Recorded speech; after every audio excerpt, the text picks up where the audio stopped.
Hey there, architecture fans, and welcome back for another deep dive. Today we're going back to 18th century England, so buckle up. Sounds exciting. It is. I'm Hari, And I'm Kimi. and we're here to explore the fascinating world of Matthew Brettingham. Yeah, he's an architect who played a pretty significant role in shaping, the grand estates and townhouses of that era. But he's not exactly a household name. No, not like some of his contemporaries, like Robert Adam. Yeah, so we're going to kind of dig into why that is. Exactly. Why is he sort of overlooked in the grand scheme of architectural history? What were his contributions? What challenges did he face? Right. And we'll also touch upon the whole Palladianism movement that was sweeping England at the time. Yeah, that'll provide some context for Brettingham's work, Help us understand his design choices and influences. Definitely. So, to kick things off, let's go back to the beginning, shall we? Brettingham's story starts in Norwich, where he was born the son of a, wait for it, a bricklayer. Bricklayer to architect, that's quite the journey. It is. But it wasn't uncommon back then, right?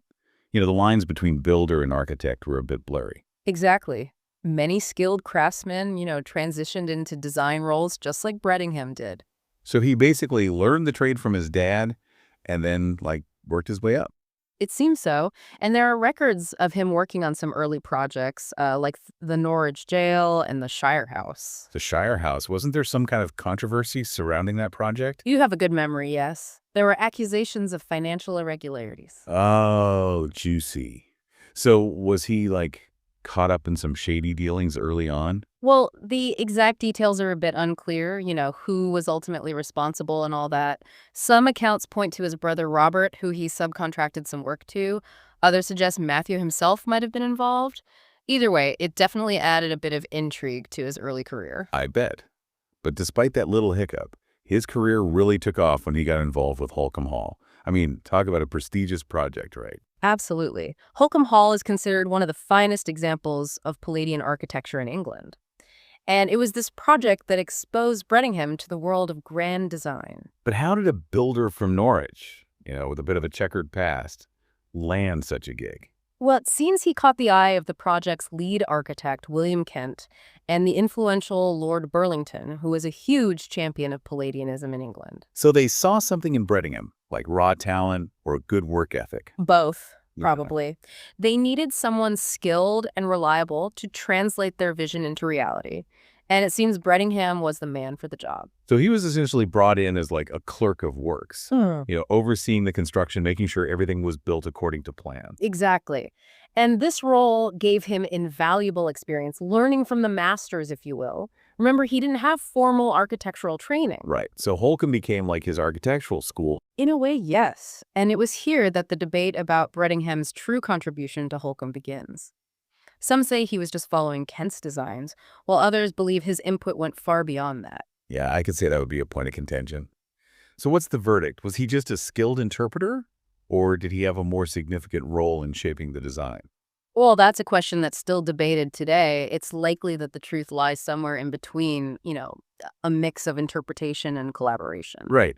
But to really understand his contribution to Holkham and his career as a whole, I think we need to step back and talk about Palladianism itself, don't you? Yeah. For those listening who aren't familiar with the style. Totally. I think a little context would be helpful. So Palladianism was essentially a revival of the architectural principles of Andrea Palladio, a 16th century Italian architect who believed in symmetry, proportion, and harmony. So Roman temples and Renaissance villas, all those elegant columns and domes. Exactly. That sense of grandeur and timelessness. And it really took off in England in the 18th century, thanks in part to folks like Lord Burlington. Yeah. So Brettingham was coming of age as an architect at a time when Palladianism was all the rage. And his work at Holkham placed him right at the center of that movement. Which makes his later work even more interesting because it seems like he took those Palladian principles and adapted them to create his own style. Exactly. He wasn't just copying what had been done before. He was innovating and tailoring his designs to meet the specific needs of his clients. But that's a story for the next part of our deep dive. So we left off with Brettingham kind of immersed in this world of Palladianism.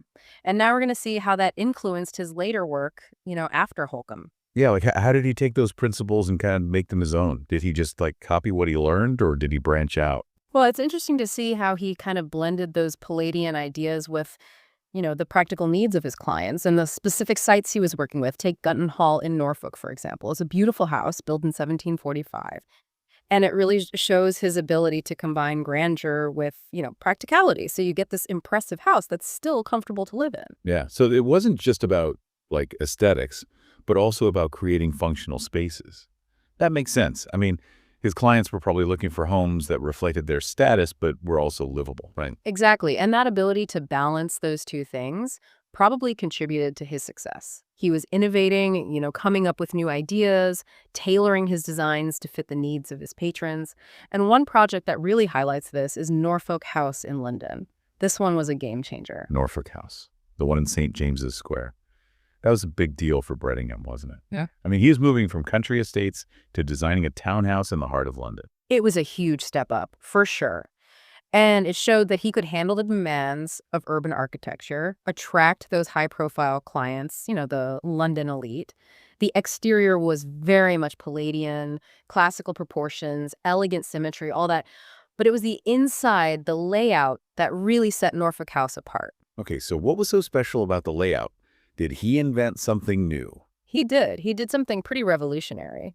Instead of the traditional, long line of rooms where you'd have to walk through each one to get to the main reception room, he arranged them in a circle around a grand staircase in the middle. Oh, interesting. So like a flow of rooms instead of a line of rooms. Yeah, exactly. It was a much more dynamic way to move through the house, and it made entertaining much easier, especially for those big parties that were so common in London society. I can see that. No more awkward processions through a bunch of rooms just to say hello to the host. It's a much more like natural flow. Right. And it also made the house feel more spacious, less formal. And this idea, the circuit of rooms, it caught on. Other architects started using it, including Robert Adam. Oh, Adam again. It seems like he's always popping up. Yeah. But before we get into that, I want to go back to Brettingham's country housework. We mentioned Euston Hall, the Duke of Grafton's estate. That was another impressive project, wasn't it? It was. The original house was a bit of a mess, stylistically speaking. So Brettingham was brought in to, bring some order and grandeur to the estate. He basically took this kind of haphazard French-style house and imposed a classic, severe Palladian order on it. So he was working with an existing structure, adapting his designs to fit what was already there. That must have been tricky. It takes a lot of skill to do that well. It's not just about making it look good. It's about understanding the structure, making sure the new parts complement the old. Yeah, that makes sense. But now I think we have to address the elephant in the room, or rather the Adam in the room. Because this rivalry between Brettingham and Adam seems to be a recurring theme in Brettingham's career. And I think the story of Kettleston Hall really highlights that. Oh, Kettleston Hall. Yeah, that's where things get a bit dramatic. Brettingham had this grand vision for Kettleston. He wanted to create something even bigger and more impressive than Holkham. So like Holkham 2.0. Exactly. He had designed this massive central block with 4 wings, all connected by these elegant corridors. It was a huge plan. It sounds ambitious, Mm-hmm. but where did it all go wrong? Well, while Brettingham was busy overseeing the construction of one of the wings, the owner, Sir Nathaniel Curzon, brought in another architect, James Paine. Another architect. Why? It seems Curzon wanted a second opinion, maybe some fresh ideas. And Paine was a well-known architect at the time, famous for his books on architectural design. Okay, so now we have 2 big-name architects working on this project. Was it a collaboration or was there some tension? It's hard to say for sure, but it seems like Curzon was looking for something different, something to push the boundaries. And that's where Robert Adam enters the picture. Oh no, not Adam again. You mean the same Robert Adam who was all about that new neoclassical style that was starting to become popular? The one and only. Adam had just returned from Italy, where he'd been studying all the latest trends in design. He was full of new ideas and a fresh approach to architecture. And Curzon was completely captivated. So while Brettingham was focused on his Palladian plan, this young, trendy architect arrives with all these new ideas from Italy. I could see how that might have caused some friction. You can imagine how Brettingham felt. And as the story goes, Curzon was so impressed with Adam's ideas that he basically put him in charge of the whole project. Wow, that's harsh. So Brettingham was pushed aside after all his work. It seems so. And to make matters worse, Adam actually kept a lot of Brettingham's original plan for Kettleston. He even incorporated some of Brettingham's designs into the north facade. So not only did he lose the commission, but Adam kind of built on his ideas, making it even harder to see Brettingham's contribution. I wonder what their relationship was like. Was it pure rivalry or was there some professional respect? It's hard to know for sure, but it must have been a bit awkward. But even with this setback, Brettingham's career wasn't over. In fact, he landed what might be his most impressive project yet, York House in London. Okay, so we left off with Brettingham landing this really big project, York House in London, a residence for Prince Edward, the Duke of York. Yeah, the Duke of York, Mm. brother of King George III. That's definitely a step up, even from the Duke of Grafton. It was a major commission, no doubt about it. And it shows that, even with Adam kind of making waves, Brettingham was still sought after by the elite, even royalty, for his Palladian expertise. Yeah, makes sense. So tell me about York House. Was it another groundbreaking design like Norfolk House? Well, it was certainly grand, big, built in that classic Palladian style that Brettingham had really mastered by this point. And yep, he included that innovative circuit of rooms that he'd first used at Norfolk House, which would have been perfect for those big royal receptions and gatherings. Yeah, efficient and elegant, right? Yeah. Like a perfect blend of style and function. Exactly. A perfect residence for a duke. But there's a but, isn't there always? Yeah, I have a feeling I know where this is going. Even York House couldn't escape Robert Adams' influence. Later on, Adam was brought in to remodel the interiors, adding his own neoclassical touches to Brettingham's Palladian structure. Ugh, that Adam. Oh. Always one step behind, it seems. But, even with that recurring theme of being overshadowed, Brettingham's legacy is pretty impressive, right? I mean, he designed all these incredible estates, helped popularize Palladianism in England. His influence is definitely there. Oh, absolutely. But there's one final twist to this story that kind of complicates things. Remember Holkham Hall, where it all began? Of course.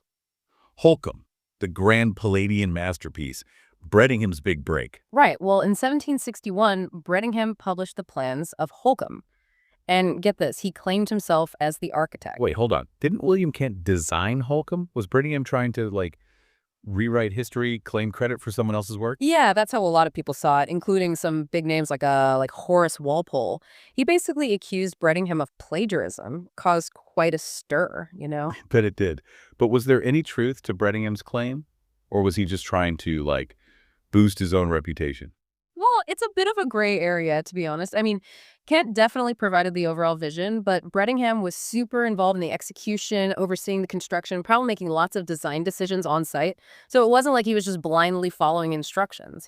Right. He was problem solving, interpreting Kent's designs, maybe even collaborating in a way that, wasn't fully recognized at the time. Exactly. It's possible he was just trying to highlight his contribution, not claiming full credit, but just acknowledging his role. That makes sense. It speaks to the collaborative nature of architecture, right? Yeah. How do you really assign credit when so many people are involved?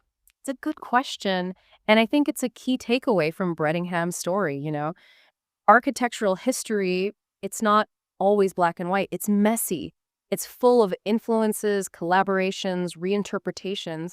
And sometimes it's those people working behind the scenes, the interpreters, the problem solvers, who don't get the recognition they deserve. That's a really good point. It makes you think about how we view architectural legacy. Do we focus too much on, individual genius and not enough on the collective effort? Yeah, it's something to think about. And it goes beyond architecture, really. It's about recognizing all the people who contribute to a big vision, those who refine ideas, who adapt them, who might not be the originators, but who play a crucial role in shaping the final outcome. So that's Matthew Brettingham's legacy.